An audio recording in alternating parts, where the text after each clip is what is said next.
El video que me impactó mucho, el primer video que me impactó mucho, no te voy a decir que el de los caníbales no, pero cuando vos, quiero que lo resumas vos, que lo expliques vos de manera muy resumida para que podamos hablar del fenómeno, cuando casi te secuestran en África, que estuviste encerrado en un hotel, vos y tu cámara, ahí fue la primera vez que yo dije, Lethal está realmente con el miedo dentro que lo pone en una situación de alerta de comprender a dónde se está metiendo o lo supo siempre y está dispuesto a cualquier cosa por el contenido. Vamos a ese hito.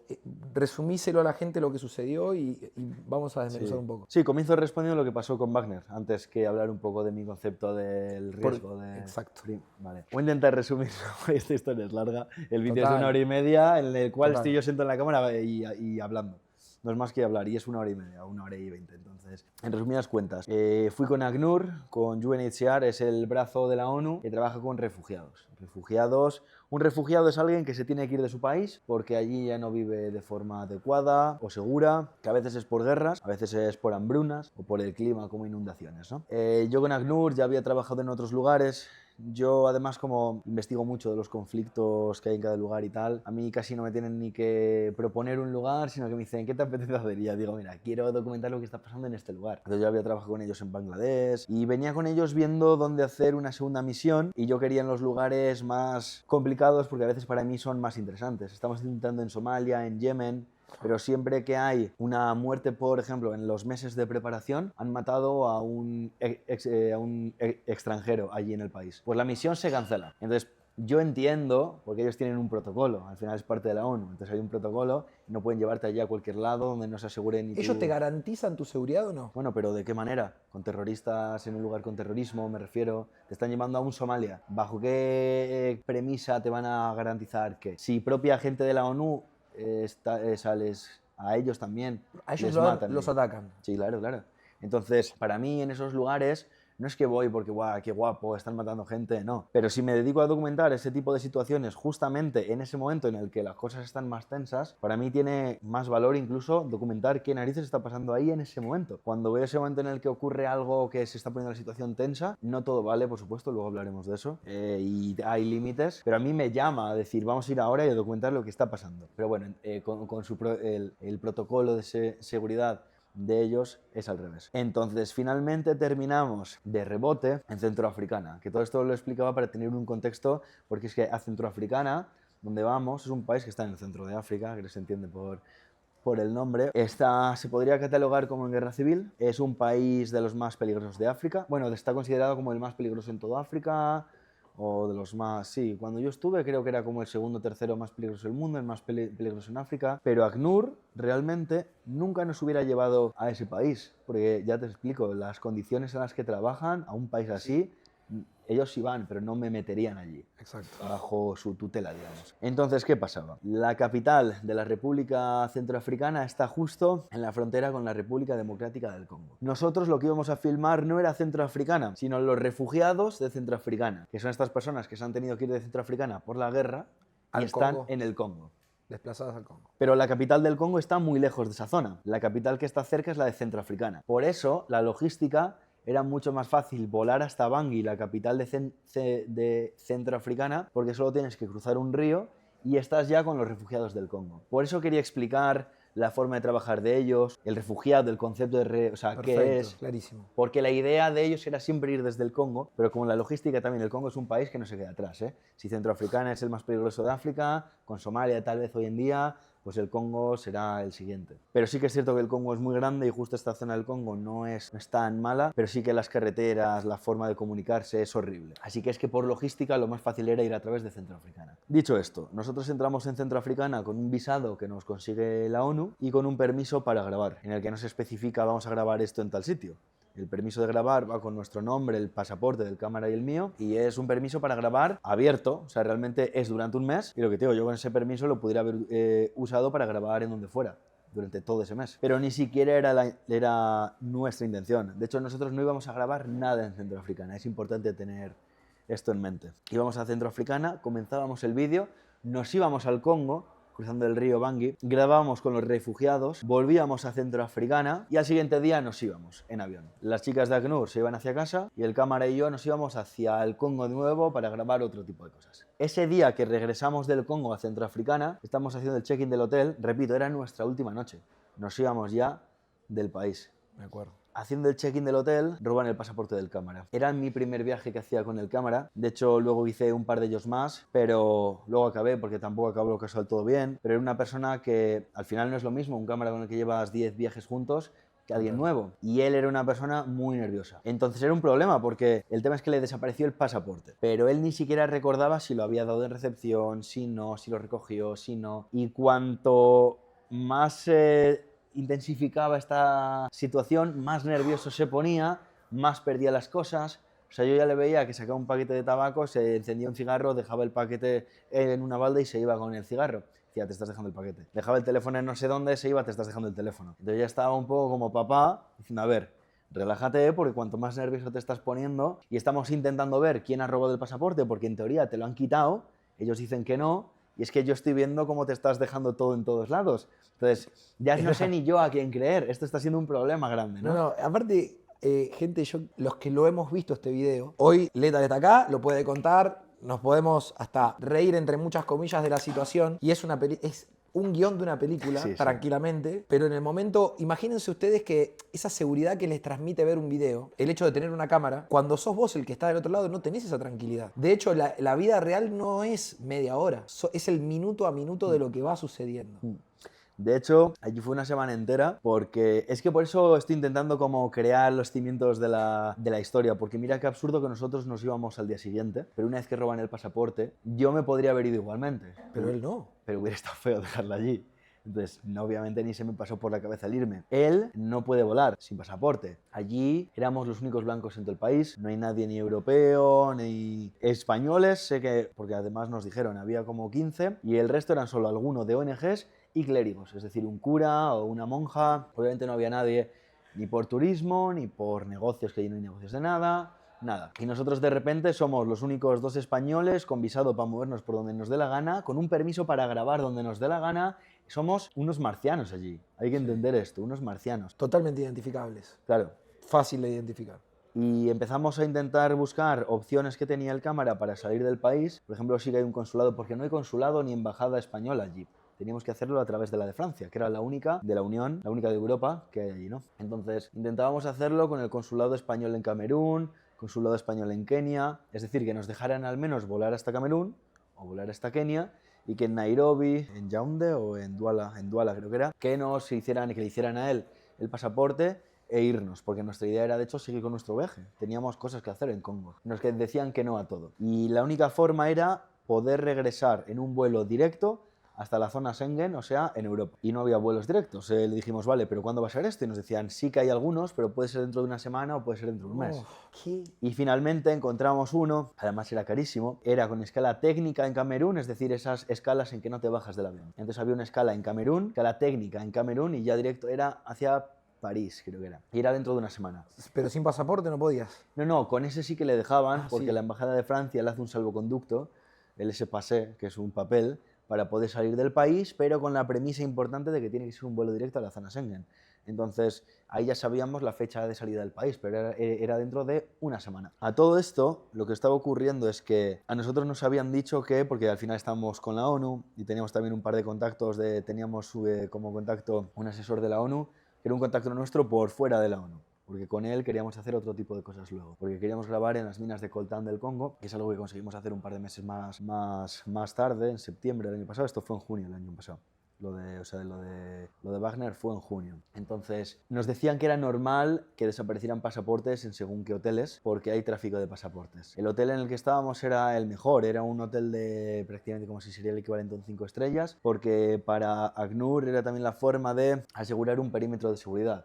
Al final no es un hotel como un portal en la calle que entras y subes a la habitación, sino es como un palacio, con piscina, con todo, pero precisamente con muros alrededor, el terreno controlado por su equipo de seguridad. O sea, lo que es un palacio para ricos, de alguna manera también se convierte en una fortaleza vigilada las 24 horas, es un momento en un país en el que la guerra civil es contra 2 grupos armados, que son la Seleka y los Antibalaka, que están fuera de la ciudad, pero que como rebeldes infiltrados, por ejemplo, ya incluso, pueden atacar incluso en la calle en el momento que sea, ¿no?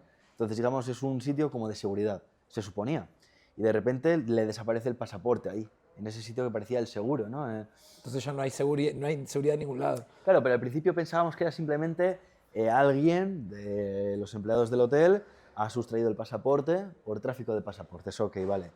Putada, o sea, chungo porque nos ha fastidiado el viaje, pero vamos a ello, hay que seguir. Vamos a la recepción, intentamos hablar y en resumidas cuentas la actitud de ellos era... No solo no colaboraban y estaban a la defensiva, sino que estaban incluso al ataque. O sea, hablar con ellos era muy complicado, parecía una discusión ya de mala hostia, era muy tenso. Cuando realmente, chico, te estoy diciendo que quiero ver la cámara porque ni siquiera tengo seguro Si lo perdió. si se pilló el pasaporte, si no, si lo dejó, si no, déjame ver la cámara que está ahí porque ni siquiera te estoy culpando de lo que ha pasado.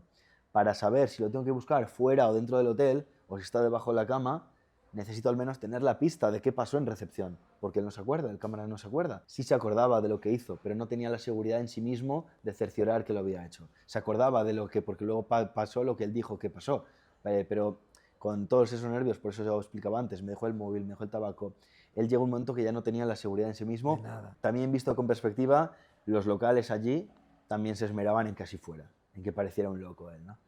Entonces, Parecía la peli. intentamos ver las cámaras, solo le dejan ver a él, esto había pasado como a la 1 del mediodía, entonces le dejan ver las cámaras.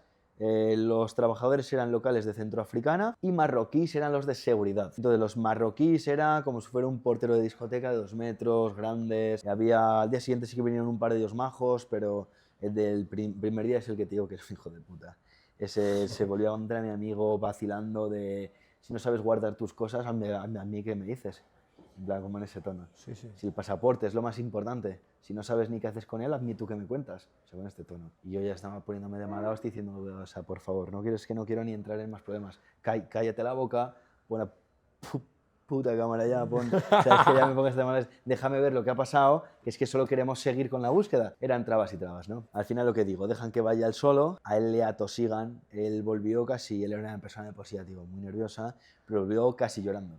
De los nervios, de la presión, de la gente encima, de cómo era gritos señalando que no, quitaban la cámara y la ponían en un sitio que al final estás con una sala de cámaras, en un sótano en este palacio, en Centroafricana, con marroquíes, o sea, hay que ponerse en la situación también, ¿no? Ahí abajo. Pobre, este muchacho estaba... Si a Sí. mí me pone nervioso solamente de escucharlo, me imagino. Claro, entonces, el tema es que se saltaban, con el que he dicho que lo voy a hacer medio corto, al final va a ser medio corto, pero bueno, el tema es que se saltaban continuamente El video, el fragmento donde estaba él en la... Iban pasando las 12, las 11, las 12 y de repente, pum, a las 6 de la tarde. Y de repente decía que no, joder, que es antes, que es a la 1 y algo, y volvían a las 12. Y seguían como hasta casi la 1 y se la saltaban a las 6. Y le decía, ¿qué es antes? Pues mi colega estaba ya, bueno, mi colega, el que era el cámara en ese momento. El cámara estaba ya muy nervioso, ya le estaban sacando sus casillas, ya no sabía ni cómo hacerlo. Y le dijo, se acabó el tiempo, tú no puedes estar aquí, por normas del hotel, te vas de la sala. Y aquí hubo un error de uno de los trabajadores, que no sé si es que no estaba entendiendo el juego, pero cuando el cámara salía por la puerta, de repente un trabajador que estaba viendo la pantalla dijo, ¡ah, mira, es ahora! Y el marroquí se giró, su idioma, o sea, no sé qué le dijo en su idioma, pero por lo que me dijo el cámara luego, o sea, básicamente le dijo que cállate la puta boca, ¿qué estás diciendo? ¿Qué estás hablando? Cállate, que le teníamos ya fuera de la sala, ¿no? El tema es que el cámara se vuelve y de repente se ve en la pantalla. Dice, es ahora, y vuelve. Y le dice, tienes 5 minutos sin cámara rápida. Entonces se ve que había 2 cámaras. En la recepción había 2 cámaras. Una desde dentro de la recepción y una desde fuera. Le dejaron ver solo desde dentro y, curiosamente, nuestro check-in lo hacen solo detrás de la columna que había en recepción. Cuando otros check-ins que están haciendo a la vez está siendo en otras zonas, como de la barra, ¿no? Como de esa tabla. Y el nuestro, justamente, los pasaportes los recogen en un punto y nos llevan a detrás, o sea, De la justamente el columna. ángulo muerto de la cámara. No había ninguna casualidad. Y en ese momento le dice, bueno, pues déjame ver el del otro lado, de la cámara del otro lado. Y nos dice, no, te vas de aquí ya. Entonces ya sube muy nervioso. Y lo que había pasado, la piscina, ¿era antes o después? Antes de esto había sido. Se habían dado un par de cosas ya un poco raras, entre que habíamos pedido ver las cámaras y que les dejaron verlas, había pasado un rato largo, ¿vale? Cuando habíamos ido a reclamar ver la cámara, ponte que podían ser las 5 de la tarde. Y habíamos quedado para verla, bueno, para que fuera el cámara Todo lentísimo. a las 8 o 9 de la noche. Y entre medias nos fuimos él y yo a la piscina. Una piscina en la que no había nadie, oscureció ya, era de noche, no había nadie. Y de repente nos volvemos hacia la habitación, estamos en una habitación individual para cada uno. Entonces, de repente, él va a entrar en su habitación y se da cuenta que la tarjeta se la ha olvidado. Debe estar en la piscina. Pero volvemos a la piscina y la tarjeta no está. Yo la tarjeta sí la había visto allí en las toallas. Entonces, vale, se te ha olvidado, se te ha caído, pero en la piscina no hay nadie, excepto una chica que había.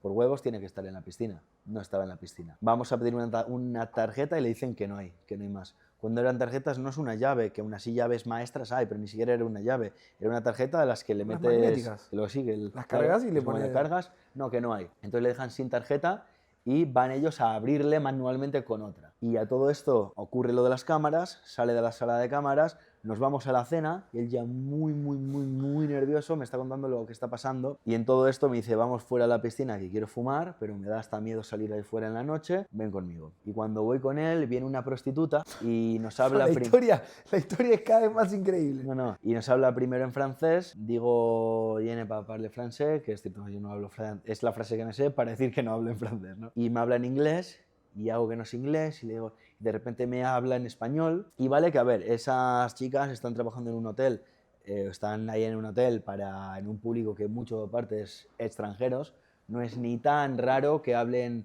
idiomas de Europa, ¿no? Pero sí que la situación era muy raro porque de repente el cámara se queda muy loco viéndola a la cara y me dice, es la misma chica que en la tarde. En la tarde había una chica. Esa chica había venido por detrás de la piscina. Yo no me había fijado en su cara, pero obviamente me había fijado en que había una chica, porque éramos los únicos en las tumbonas, estábamos en la piscina y había una chica con capucha, iba hinchándola así como negro, iba con el teléfono, estaba con el teléfono. Entonces se dice, es ella, o sea, cuando ella ya se marchó, porque me decía, ven, y te doy un masaje, no sé cuánto, y yo, no.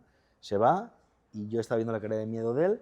Digo, ¿qué pasa? Y dice, es la misma chica de la tarde. Porque en el momento en el que estaba hecha también había desaparecido la tarjeta. Entonces, bueno, de repente terminamos de cenar, subimos para la habitación y está abierta su puerta. No abierta del todo, pero está botada. Y en ese momento, las cosas que llevaba en la mano se le caen al suelo o las lanza al suelo y sale corriendo por el pasillo, pero descabellado que se va a dormir con las chicas, con las de ACNUR, que él ahí dentro no duerme. Y le digo, a ver, vente. Vamos a entrar, y dando un poco como con los pies en la tierra, era muy raro todo, pero le digo, te la habrás dejado, de que no me la he dejado. Yo te la habrás dejado, que no me la he dejado, no tengo ni tarjeta, me la acaban de dar, que yo no he entrado ahí, que no sé cuánto. Entonces yo no entro. Y hago yo un poco como así, digo, venga, voy a ir yo, abro la puerta, veo que no hay nadie. Y abro la puerta, veo que no hay nadie, me dice, vale, recogemos todo y nos vamos a tu cuarto. Hay algo curioso y es que un robo no era, porque todas las cámaras, micrófonos estaban ahí en su habitación. Sí que es cierto que hay algo que no estaba ahí. Los discos duros con todo lo grabado estaban en mi habitación porque estábamos haciendo el trasvase de datos de las tarjetas a los discos con mi portátil. Uf. Entonces, yo no sé si, por ejemplo, podía ser que estuvieran buscando los discos duros. El contenido. O simplemente era un aviso a él de que dejara de tocar los cojones. Es que hay por una parte que queda nuestra interpretación, porque claro, hay cosas que yo no me he sentado a hablar con ellos. Bueno, chicos, aquí qué pasaba, ¿no? Aquí me he ido de largo porque ya te he dicho que iba a intentar hacerlo un poco corto. Pero ya veníamos de esta situación muy complicada. Nos vemos a la mañana siguiente con que las chicas de ACNUR se vuelven hacia casa, porque su avión era ya en la mañana. Nosotros no nos podemos ir al Congo, nos quedamos ahí. Viene un equipo de seguridad de la ONU, porque les llamamos para contar el problema de lo que está pasando, las cámaras, que no dejan verlas. Entonces dejan ir al equipo de seguridad de la ONU, pero sin nosotros, a ver la cámara de recepción desde fuera. Y ven en efecto que el pasaporte no se lo da, pero se lavan las manos, porque en recepción había una bolsa de plástico y el cámara es cierto que va a por la bolsa de plástico, la recoge y se va. Esa bolsa de plástico era una mochila que tejían los refugiados, era un proyecto en el que tejían sus mochilas y bolsos y tal. Entonces cuando nos íbamos nos habían dado un obsequio, un recuerdo, entonces era una bolsita de plástico mala del supermercado con la mochila dentro. Es decir, lo de mala de plástico digo porque de ninguna forma es un lugar donde meterías el pasaporte. No. Como no meterías un teléfono móvil o no, o sea, no es el lugar. Y era muy reconocible, es que sabíamos que era la bolsa de plástico del regalo que nos habían dado un rato antes. Ahí era muy obvio que no estaban. Pero, ¿cómo se demuestra que no estaba? Que no iba el pasaporte ahí desde el principio. El pasaporte se ve que se lo da, se ve que se lo llevan, se ve que no vuelve. Pero dice, bueno, en la bolsa, y si estaba en la bolsa, se lavan las manos. Entonces en ese momento nos vamos, porque no aguantábamos más. Y nos vamos hacia otro alojamiento que era una especie de hostal, como albergue de monjas, en la parte de atrás de la iglesia de Bangui. También era todo, también estéticamente sacado de una película rara. Hasta este momento nosotros teníamos en mente que había cosas muy raras, que todo eso que estaba pasando era A todo esto Wagner todavía no entró en el... Claro, ¿no? es que en todo esto, a ver, que Wagner tiene presencia en ese país, lo sabíamos. Grupo Wagner, un grupo de mercenarios armados que Sí. trabajan para diferentes No, naciones. para Rusia. O sea, el tema de Wagner es que es como una leyenda era, como unos fantasmas no reconocidos, porque tienen presencia importante en países de África, desde por ejemplo 2017-2018, eran ya fuertes en según qué lugares hay en África, en el Sahel, incluso aquí en Centroafricana. Entonces, por ese entonces se negaba la existencia de Wagner. Es un brazo como por ejemplo grupos armados y terroristas que lejos de ser lo que venden muchas veces es el brazo que opera para potencias, ¿no? En concreto Wagner es el grupo paramilitar que opera para el beneficio de Rusia, ¿no? Pero por aquel entonces se negaba incluso su existencia, era como fantasmas en África. Después llegó el momento en el que todo el mundo sabía que existían, pero el gobierno de Rusia negaba su vinculación, negaba la conexión con el gobierno. Y por fin ya en la guerra de Ucrania es cuando ya se acepta, bueno sí, son rusos, bueno sí, están muy conectados con el gobierno, incluso en la guerra de Ucrania van a ir a luchar por la causa, ¿no? Como si fuera un escuadrón más del ejército. Entonces, paramilitares rusos que están en África. El cámara muchas veces hacía referencias a aquí tiene que ver con Wagner, tiene que ver con Wagner. Y yo era el que intentaba poner los pies en la tierra diciendo no nos hagamos películas en la cabeza, ya es raro lo que estamos viviendo y yo lo sé, pero no creemos más película de lo que es, ¿no?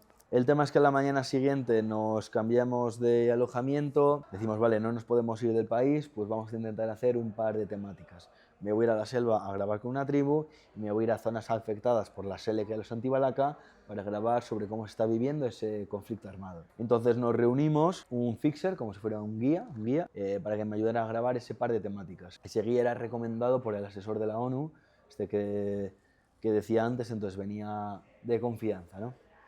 Y quedamos en el mall, que se llama como el mall, un supermercado en el centro de Bangui. Vamos a comer allí el camarillo, esperamos a que venga el fixer.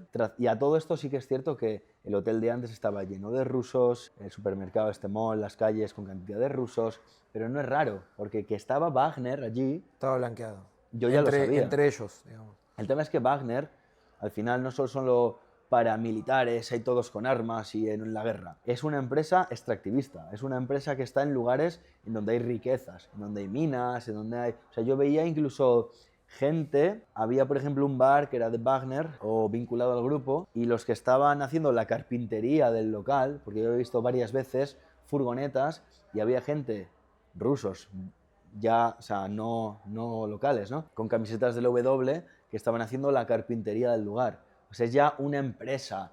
Wagner en África tiene, no en África, en Centroafricana tiene su cerveza propia, tiene su vodka propio. O sea, no es solo tíos con armas, es que Wagner está en todos lados, también que es una empresa, son empresarios igualmente, ¿no? Entonces, que había rusos era obvio, me daba los buenos días. O sea, yo había volado desde Etiopía hacia Centroafricana con rusos, sentados silla con silla en el avión. El autobús hacia el hotel iba con rusos. En el desayuno del hotel me daba los buenos días con rusos. En el supermercado me encontraba con rusos. Estaban en todas partes. Yo simplemente intentaba decir que son Wagner, puede ser, pero desde la parte de empresarios, ¿no? O sea, de empresarios que están allí trabajando en la empresa, ¿no? Trabajadores de la empresa. Entonces, lo que pasa, el hecho que lo cambia todo es que cuando salimos de allí, para que te hagas la idea, es importante decir que no se puede estar en la calle sin pasaporte, porque es un país que está en guerra, entonces una norma es que si estás sin identificación, te tienes que ir del país.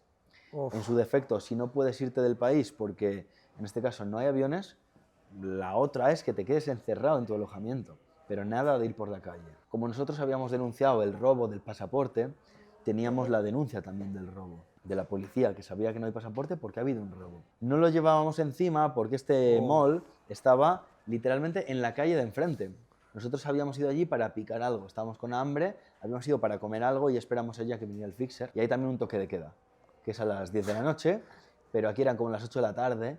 Yo tenía en mi cabeza margen para el toque de queda. Pasa que hacía mucho tiempo que no salíamos a la calle, unas cuantas horas, y no había caído en que era ya de noche. La estampa en la calle al salir, o sea, no tenía nada que ver la noche y el día. La noche da mucho mal rollo, se veía mucho más picante, mucho más hostil, ¿no? Entonces salimos del mall y literalmente al de dos pasos literal, 1 y 2, se cruza un convoy y nos paran preguntando por pasaporte. Que está bien que en la noche de un país en guerra te identifiques, es normal. Un poco fuerte que te pasa el de dos pasos. Ya de por sí parecía un poco raro, como si ellos Ya lo estaban esperando, sí, sí. supieran que no tenemos. No sabían quién de los dos, porque fueron muy a piñón contra los dos, y yo les saqué el mío y dijeron, ah, vale. Entonces iban con 2 detenidos, era una pickup, y ellos con armas, pero con torreta. Era una pickup con torreta, No. y ellos, como eran como 8 tíos, 2 o 3 delante, y hoy detrás eran otros 7, 8 tíos, sentados en el borde de la pickup con las piernas hacia afuera, y los detenidos iban dentro de la pickup con la torreta. Entonces nos suben ahí a los dos, nos ponen en la posición tal que así, y revisan el pasaporte mío tal, y dice, vale, tú sí que tienes, te bajas. También hablaban inglés, que me sorprendió, porque no es normal que hablen inglés allí. Y había alguno que se defendía con el inglés, me pareció un poco raro. Entonces me bajan del vehículo y me dicen, no pasa nada, tú sí que tienes, vete al hotel, en la comisaría vamos a estar con él. Entonces vete al hotel, pilla esa denuncia del robo y nos vemos allí. Y digo, bueno, vale. Entonces yo iba yéndome hacia el hotel, además iba así como estoy ahora en pantalón corto, iba también en chanclas, había que pasar por una zona con chabolas en mitad de la noche, alumbrado no hay, la única luz son las de los coches. No. Y todos los coches que te quieren llevar, digamos, todo vehículo es tipo taxi, pero no es un taxi, son vehículos normales que hacen como taxi, ¿no? Y la forma de llamarte es que te pitan. Entonces el claxon que te suena por todas partes, gente de la calle, porque como te digo era un parque que estaba lleno con chabolas, ¿no? Con gente de la calle. En la oscuridad de la noche, ya con este mal rollo de que al cámara se lo han llevado, yo ya nervioso, yendo hacia el hotel, sin correr, para que desde fuera tampoco se vea que voy con los nervios, y me llama el cámara, tenía un 2% de batería, una cosa así, y me dice, me quedo sin móvil ya, pero me están diciendo que me meten por espionaje en la cárcel, No. como no les pagues 200 euros. O sea, tenías que ir a buscar plata y la denuncia. Y me dice, están yendo para el hotel ya. Y le digo, puta madre. Ya le aprieto al ritmo, empiezo a caminar más rápido, me voy hacia el hotel y digo, vale, ¿qué estoy haciendo? Mira, el hotel también, para que te hagas la idea, era como un motel de carretera de Estados Unidos, que son puertas que todas dan como hacia la calle, algo así. Daban como hacia un patio interno, pero nuestra puerta era la primera según entrabas al patio. Entonces, literalmente estábamos a 1 metro de la calle. Era una puertita de madera, no era como sentirte, vale, estoy aquí en un hotel, Sí. estoy, yo qué sé, estoy en el piso 4, la recepción hay un tío de seguridad, no, era una puerta de madera que da para la calle. Entonces digo, mierda. Allí estando con todos los equipos, los discos duros, con más dinero en efectivo, llevaba como 4.000 o 5.000 euros, porque después lo que íbamos a hacer en el Congo hacía falta dinero y había que llevarlo en cash, entonces estaba con dinero en efectivo, con un montón de... Entonces digo, vale, mierda. Entro a la habitación, pillo los permisos de grabación, pillo la denuncia del robo de pasaporte, pillo un powerbank para no quedarme sin batería, pillo los 200 euros y me los meto en un bolsillo, meto las mochilas de los equipos en el baño, cierro todo con llave y me voy a una especie de comedor que había en este albergue de monjas. Y digo, si se meten a por mí, me encontrarán. Pero yo no pienso salir de fuera, porque yo escuchaba que llegó un vehículo. Digo, yo ahí fuera no salgo. Y mientras tanto intenté llamar a la cónsul honoraria, que cónsul de España, un cónsul de España no hay, pero una especie de cónsul honoraria, que diplomáticamente no es nada, digamos, pero es una mujer que atribuyen un cargo honorario para que haga las labores de los pocos españoles que hay allí, a cambio de que si algún día ocurre algo, pues sí la tengan en cuenta como diplomática, ¿no? Que la saquen del país. Y ella está casada con un local, que además era parte del gobierno hace tiempo, entonces está en una posición también bien para meter mano en según qué cosas que nos pasen, ¿no? Entonces llamo a la ONU, no porque yo tenga aquí contactos de la ONU, sino porque yo venía de estar trabajando con ACNUR de la ONU y con el equipo de seguridad de la ONU que había revisado el tema de cámaras en el hotel.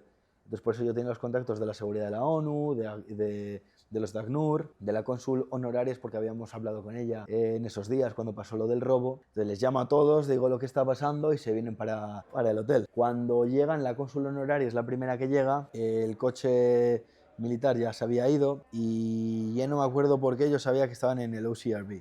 Porque Neil me lo había puesto, el cámara me lo había puesto en WhatsApp con algo de batería que le quedaba. Entonces el OCRB es como una unidad antiviolencia, antirrebeldes. Entonces, cuando entra la cónsul honoraria, le digo, está en el OCRB. Y me dice, vale, hay 3 centros, creo que eran 3 centros en la ciudad, vamos al que está más cerca antes. Llegamos y allí nos encontramos con el cámara. Y lo que decía era que los 2 detenidos que había ahí en el vehículo, de Nigeria, creo que eran, él contó que les torturaron, a uno le pisaron la cabeza contra el suelo y patadas al otro. A él, al cámara, no le hicieron nada, pero sí le dejaron ver eso, como poniendo contra las cuerdas de si ves lo que se puede hacer aquí. En teoría también le quitaron el teléfono, hicieron que que lo desbloqueara y se lo llevaron durante un rato. El tema es que cuando yo entro en la sala, me dice, no te gires mucho, pero fíjate el parche del pecho de la gente. Era la misma gente que nos detuvo antes en la noche, pero con los nervios del momento en la calle yo tampoco me había dado ni cuenta. Entonces de repente lo que veo es que van con la W y la calavera, van con parches de Wagner. Y le digo, hostia. Tenía razón el cámara. Porque ya no eran creencias, o nos acaba de detener un grupo, una especie de brigada del UCRB de la antiviolencia, que van directamente con parches de Wagner, son esbirros de los rusos. Y digo, mierda. Entonces ahí nos dejan salir de allí finalmente porque íbamos con el marido de la cónsul. Después nos empiezan a pasar cosas muy raras, como que al día siguiente obviamente decidimos que no podíamos ir a la selva ni a grabar nada fuera de Bangui. De hecho, el cónsul de Camerún también nos llamaba diciendo que no se os vaya la olla, dejar de hacer la normal, dejar de grabar, basta con todo. Perfil bajo. Porque al final se va a liar gorda. El ministerio, según a mí se me informó al menos, el Ministerio de Exterior aquí en España sabía la situación en la que nos encontrábamos, por si había que intervenir o intentar hacer algo de alguna forma. O sea, estamos realmente muy en el borde de que pasara algo más. Y yo siempre digo, no me creo estar viviendo en... Bueno, la película de espías, no hay duda de que la viví, pero no me creo con la importancia de que todo eso fuera por mí, que yo tuviera ninguna importancia. Lo que yo interpreto y lo que veo claro es que ellos no querían que estuviéramos ahí. El pasaporte, ¿por qué lo robaron? Porque Wagner estaba detrás de todo eso, estaba claro. ¿Por qué lo robaron? Porque sin pasaporte te tienes que ir para tu casa. ¿Dónde fue la cagada desde su parte? Que realmente nuestra idea era irnos. Nos tuvimos que quedar por el robo de pasaporte. Entonces comenzamos a grabar, como no podemos ni salir de Bangui, comenzamos a grabar sobre la situación que nos está pasando. Es que hablando decíamos, es que el reportaje es lo que nos está pasando. ¿Qué tribu, ni qué grupo armado, ni qué nada? O sea, si el reportaje soy yo, es lo que me está... Entonces, obviamente estábamos allí, yo no soy nadie, ni tenía que sí, que la ONU me ayudaba y que... Pero obviamente, si un grupo como Wagner hubiera querido hacernos lo que sea, al segundo uno estamos fuera del mapa. Nadie. Obviamente. Y aunque se enteren, ya miras tú qué les importa. O ni que nos maten. Nos meten en la cárcel porque dicen que nos han pillado haciendo lo que sea. ¿Quién va a probar si es cierto o si no? 25 años de condena por lo que sea, y ahí nos jodan. O sea, podrían haber hecho lo que fuera. Y no quisieron hacernos absolutamente nada porque yo todo lo he interpretado como mensajes de que nos fuéramos. Ok. El pasaporte no apareció nunca. El pasaporte no apareció y lo que pasó al día siguiente de la detención y cuando decidimos que íbamos a hacer un reportaje sobre nosotros, sobre lo que pasaba, es que ya nos encerramos en la habitación esta del hostal de monjas, en el cual nos odiaban porque habían visto al cámara con esta brigada en la calle y nos odiaban, nos tenían puestos como criminales, pero de alto standing, ¿no? No querían ni hablarnos. Cuando queríamos hablar con ellas, apenas nos daban ni de comer, casi. Sobre todo la jefa. Decía, o sea, como con mal fondo y todo, porque íbamos a hablar con ella y nos decía, no, ni que nos acerquemos. Nos traía un chaval de los que limpian y con una distancia como de aquí a ahí, de un par de metros, le hablábamos al chaval de limpieza para que le dijera a ella, o sea, no quería ni que hubiera una comunicación. Era muy fuerte todo. Para que también esto era como lo fuera del lugar que nos sentíamos también incluso en ese alojamiento, ¿no? Pero empezamos a grabar y todo esto que te he contado ahora, pero todavía más extenso, explicando todavía más el trasfondo de Centroafricana, explicando los motivos de estos grupos armados, todavía más extenso. Empezamos a hablar y a contar en la cámara todo lo que había pasado hasta ese momento para, a partir de ahí, que comience el reportaje. Pero había que contextualizar sobre todo lo vivido ya. Entonces nos encerramos en el hotel durante prácticamente 2 horas, ponte un par de horas que no salimos de ahí. Cerré la puerta con llave, las cortinas ya rollo espías, cierro todo.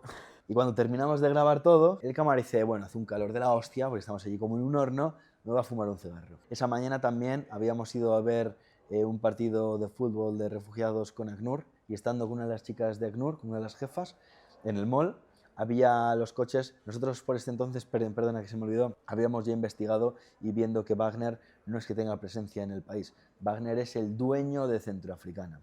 El gobierno es, bueno, si por no decir un títere voy a decir un socio mano a mano con Wagner. El presidente prácticamente sale en los desfiles con camisetas de Wagner.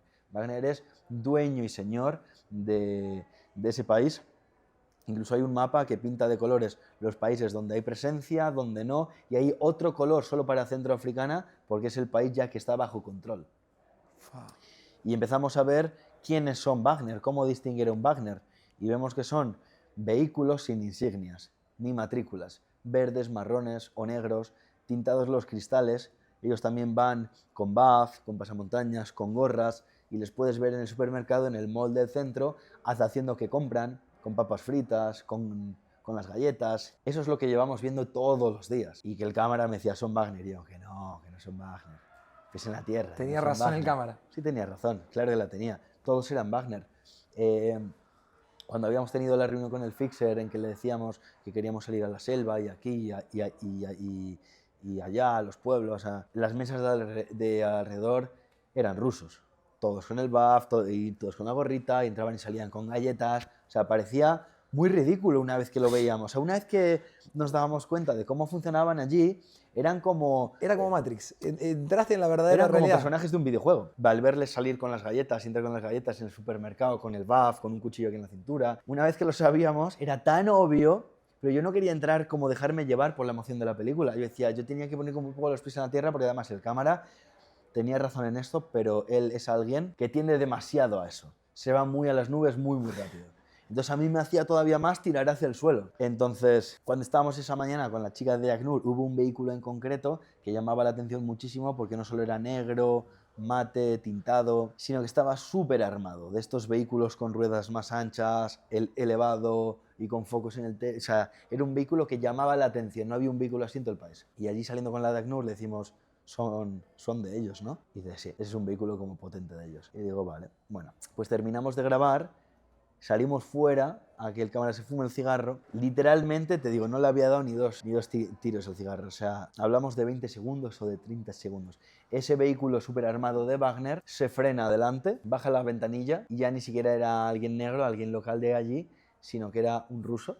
Baja la ventanilla, se queda viéndonos, sube la ventanilla y se va. Esto ya es intimidación. Pero ya no solo era el hecho de ese ruso intimidando en la noche, sino que cómo era posible que apareciera en la puerta del alojamiento simplemente 20 segundos después de que abriéramos la puerta, después de más de 2 horas de no salir de ahí. Me tengo que creer que durante esas 2 horas ha estado pasando todo el rato para vernos, para encontrarnos. Porque había micrófonos. O que obviamente nos escuchaba todo. Hasta a Anil le habían desbloqueado el teléfono y se lo llevaron durante un rato. Capaz que estaba pinchado el teléfono. Que no hace falta ni eso, porque estamos ya conectados a ese hotel de 5 estrellas, a este hotel del principio, donde estaba lleno de rusos, donde la propia seguridad había sido parte del robo de pasaportes. Habíamos estado conectados a ese wifi.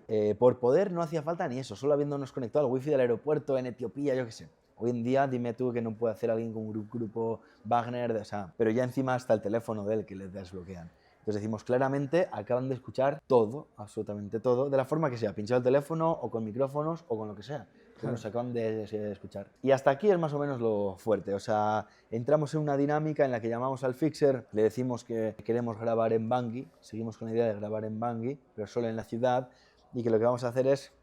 Yo no puedo creer que querían seguir grabando. Yo ahí ya me hubiera querido volver a mi casa y... Pero sí, ni siquiera, o sea, no se podía salir del país. A estas alturas, porque todo esto pasó en los primeros 1 o 2 días. Teníamos todavía otros 5 o 6 días enteros allí. No. Porque había que esperar al avión. No es que tuviéramos ganas, si yo puedo, nos vamos al día siguiente, venga, esto ha sido el reportaje y nos vamos. Pero es que teníamos 5 días en el hotel, en el cuartillo este de las monjas, que decíamos... Pero ya iban a poder salir. Teníamos ya la fecha de salida. Decíamos, ya vamos Lo único que quedaba era sobrevivir. Pero yo hablé con el fixer y creé una dinámica de seguridad. Y era, nosotros no vamos a salir nunca, nunca, nunca sin el fixer. El fixer nos recoge por las mañanas en el hotel. Bueno, en el hotel, es que no es ni de gusto llamarlo el establecimiento. Hotel. Era un cuartillo de mierda con las camas manchadas enteras, con cucarachas, bueno. No, en el cuartucho. Nos recogía por la mañana y nos dejaba por la tarde. La mochila del equipo venía con nosotros por la mañana, pero tampoco se quedaba en el coche.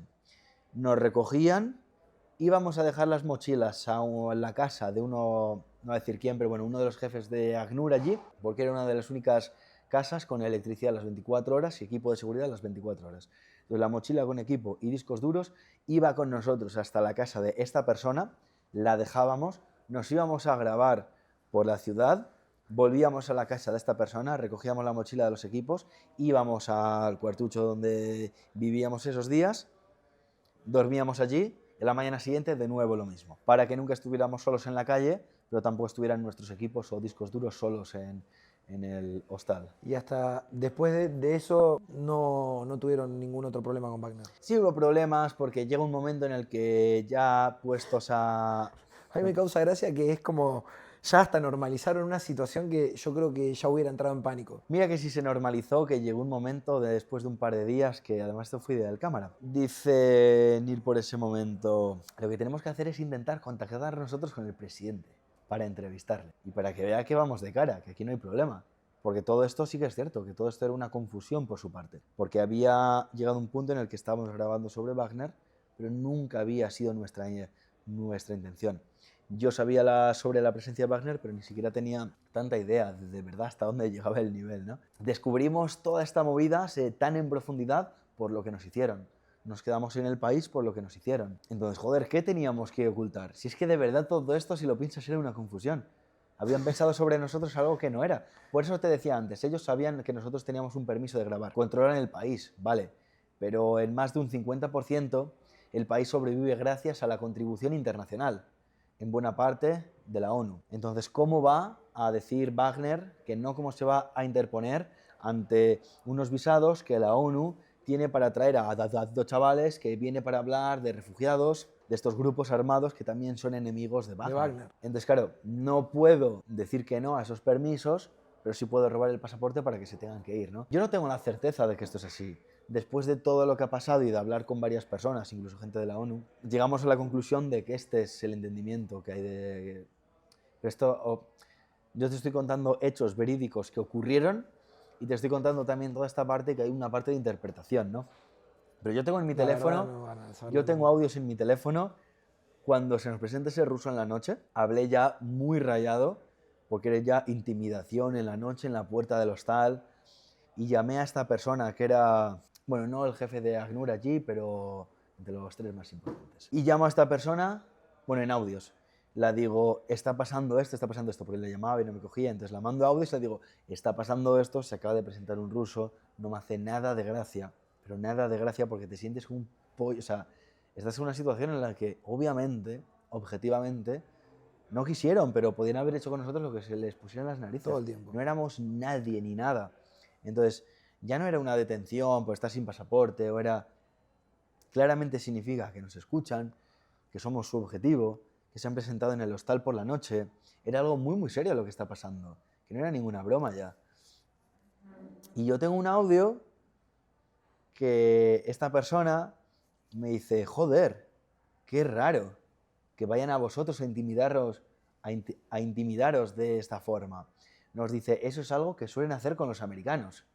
Intentan como intimidarles, porque la situación en Bangui es muy pequeñito, el centro de Bangui, y es como un videojuego, porque ya cuando ves quién es quién, ves que todo el rato se cruzan vehículos de Wagner con vehículos de la ONU. La ONU, hay diferentes ejércitos. Veías, por ejemplo, el ejército de Indonesia, el estadounidense, o sea, entonces veías ejércitos de diferentes lugares del mundo conviviendo en ese lugar, con mercenarios y todo, y que se crucen en las calles. Uno sale de comprarse una pizza, mientras que otro sale con el café de la mañana. O sea, todo era como un show de Truman allí. O sea, era un poco raro todo, ¿no?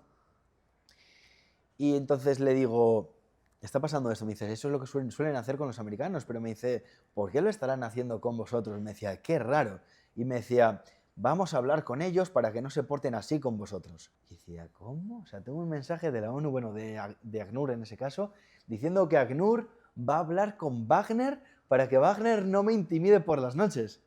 O sea, tú te das cuenta, pero ¿en qué película estoy viviendo? Obviamente que era como que había una connivencia de todos. Sí, pero... todos sabían todo lo que pasaba. Sí, claro, claro. Pero que te sientes como en el centro de una película. O sea, yo no daba crédito, porque la gente...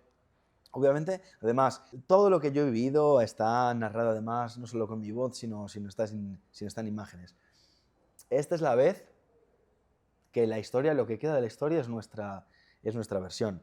Estamos allí, obviamente tenemos la denuncia de pasaporte o los permisos de filmación, tenemos grabado algunas cositas con el teléfono. pero la mayoría de los acontecimientos, como cuando Son nos relatos. detienen en la calle, lo que pasó en el UCRB, todo eso no está filmado, claro, era imposible. Entonces yo entiendo que la gente diga, vaya santa película de espías que se ha montado esta en su cabeza, pero realmente es todo lo contrario. O sea, yo siempre intentaba no creerme esto, no hacer caso a esto, y tardé mucho en aceptar que de verdad estaba pasando, ¿no? Entonces, sí que luego hubo otros acontecimientos porque intentamos tener la entrevista con el presidente, no llegamos hasta el presidente, pero sí un ministro. Nos propusieron grabar fuera de Bangui. Yo dije que no iba a ir, hablando sobre hasta qué punto se acepta o no el riesgo. Yo otras veces he hecho cosas que sé que mi vida se ha puesto en riesgo. La diferencia es realmente si creo que merece la pena no morir, porque morir no merece la pena con nada, sino asumir el riesgo, que no es lo mismo. Asumir el riesgo, pues obviamente hay cosas por las que asumo el riesgo y cosas por las que no. Este cámara, por ese entonces, estaba también creando un canal de YouTube en el que iba a hacer algo parecido a lo mío, pero más centrado en conflictos. Y estaba con esas ansias del que arranca y quiere hacer como algo grande, que se recuerde, salir de Bangui, ser el primero que filma fuera de Bangui. Y estaba como con esas ansias de yo lo voy a hacer, yo lo voy a hacer. Y dije, me parece muy bien, si quieres ir y lo grabas, yo te espero en el alojamiento, porque además incluso a nivel de logística es un apoyo que no estemos juntos. Porque si nos pasa algo allí, al menos no estamos juntos. Si yo tengo que moverlo a nivel de gobiernos, a nivel de prensa, voy a estar en la posición de poder llevar esto a los medios, de que se me haga caso en los medios. Entonces dije, yo no voy a ir. Me parece una tontería ir, porque quieres ir por el morbillo de salir de Bangui, pero es que ni siquiera no vas a ver nada. Si me dijeras que al otro lado del perímetro de seguridad de la ciudad hay una tribu nunca antes vista, me voy contigo. Porque por ahí sí creo que me merece la pena asumir el riesgo de ir ahí. Pero por poder decir que he salido de Bangui, yo no voy a asumir el riesgo. No te quiero parar, pero me estoy meando de vuelta. Vea. Vamos a hacer una pausita y quiero que entremos en Ucrania. Sí, Directo. es que yo te decía antes, voy a intentar, pero es que sabes qué pasa, esta historia siempre me lleva a contarla bien porque si no parece la mayor inventada de la historia. Porque es algo que antes dije... A mí me encantan los detalles. Pero bueno, yo me pongo a hablar y digo, si quieres callarme... No tenemos tiempo. En el stream no tenemos apuro. Y me llama y no